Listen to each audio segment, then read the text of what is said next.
Voy a hacer una analogía que me parece que es fecunda, que sería la de entender la vida humana bajo la metáfora de una partida de póker.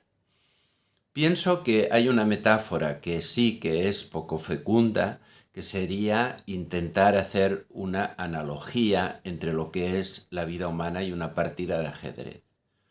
Porque una partida de ajedrez depende de cálculos, depende de estrategias, depende de quién es el adversario. Además, en una partida de ajedrez se gana o se pierde en función de este contraste de estrategias y en este sentido, digamos que gana el que juega mejor, ¿no? Bien, pero esto creo que no tiene nada que ver con la vida. Primero, porque lo que interviene en la vida básicamente es el azar. Es decir, la fortuna, que decían los antiguos, ¿no? En nuestra vida jugamos con unas cartas que no hemos elegido. Ni siquiera nos hemos elegido a nosotros mismos. Nacemos de una determinada manera, en una determinada familia, con una determinada herencia, tanto genética como simbólica, que no hemos elegido. Por lo tanto, las cartas de entrada, las cartas con las que jugamos, no son cartas que hemos elegido.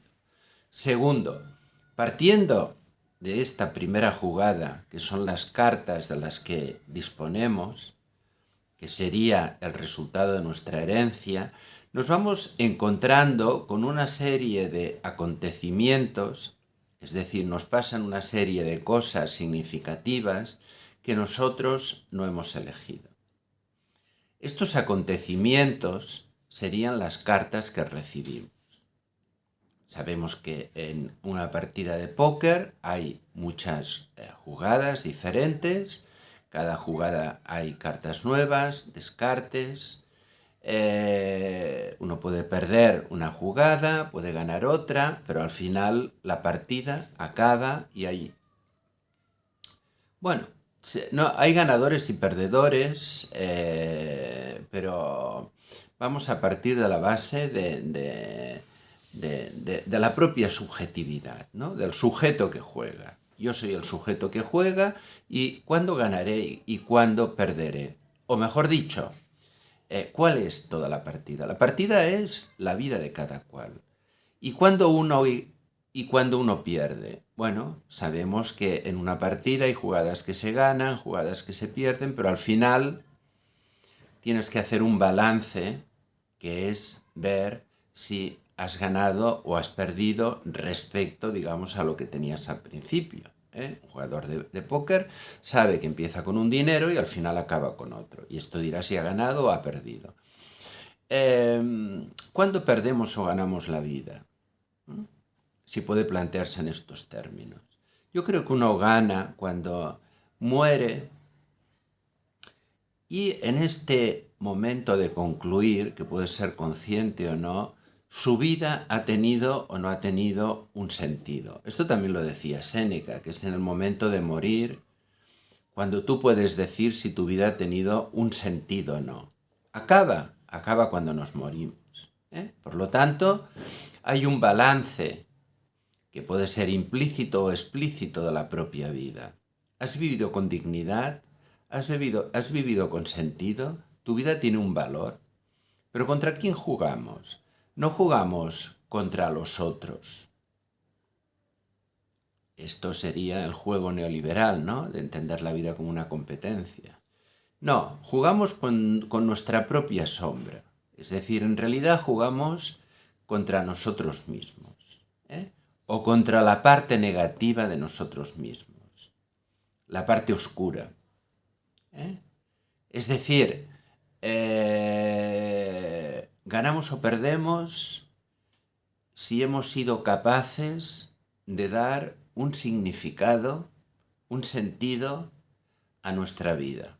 Y para esto, sobre todo, nos enfrentamos a nuestras actitudes y a nuestra manera de dar significado a las cosas. No siempre. Pueden haber vidas que son vidas perdidas y que uno no ha tenido opción de hacer ninguna jugada. Entonces, quizás el enemigo, el adversario, quien ha ganado es el hambre, la guerra, situaciones y circunstancias con las que uno se ha encontrado y no ha tenido ninguna posibilidad de jugar, ¿no? Pero en este sentido diríamos que no hay juego, ¿eh? Yo estoy hablando cuando hay juego, cuando podemos jugar con estas cartas. No cuando estas cartas son tan malas que ya tenemos la partida perdida, digamos, de antemano, ¿no? Siempre al final el juego del póker me parece interesante porque es el azar el que determina las cartas, ¿no? Y hay que ser muy buen jugador para ser capaz de gestionar unas cartas que son malas, ¿no?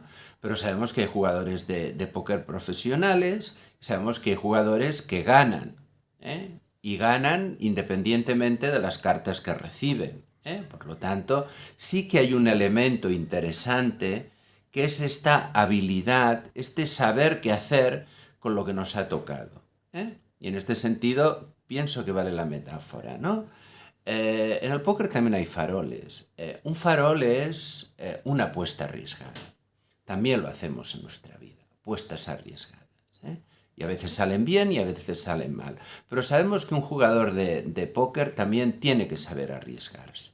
También tiene que hacer apuestas, digamos, arriesgadas, ¿eh? El riesgo también tiene un valor, ¿no? Bien, o sea, todo esto son una serie de referencias que simplemente me permiten entender cómo la vida es algo que cada uno de nosotros recibe y en la medida que es un sujeto, en la medida que tiene una capacidad reflexiva, tiene un cierto margen, digamos, para jugar. Esta partida de póker como metáfora me parece que sirve mejor, por ejemplo, que decir que la vida es como una obra de teatro, que nosotros tenemos que hacer el guión y tenemos que hacer la interpretación, ¿eh? En esta analogía, digamos, con una partida de póker, está el elemento fundamental, que es el elemento de azar, ¿no? No es tanto, digamos, un guión que ya está escrito, sino una serie de elementos que entran en juego que no dependen de nosotros, y que hemos de saber cómo jugar, digamos, con ello. Esto es el pequeño margen de libertad muy condicionada que tenemos los humanos, ¿eh? En cierta manera es casi, podríamos decir, que es una partida contra nuestro destino, ¿eh? Es decir, que unas malas cartas no nos determinen cómo va a ser nuestra vida, ¿eh? Que seamos capaces de jugar por poco margen que tenemos. Ahí hay gentes que no tienen ninguno, pero la mayoría sí tenemos algún margen.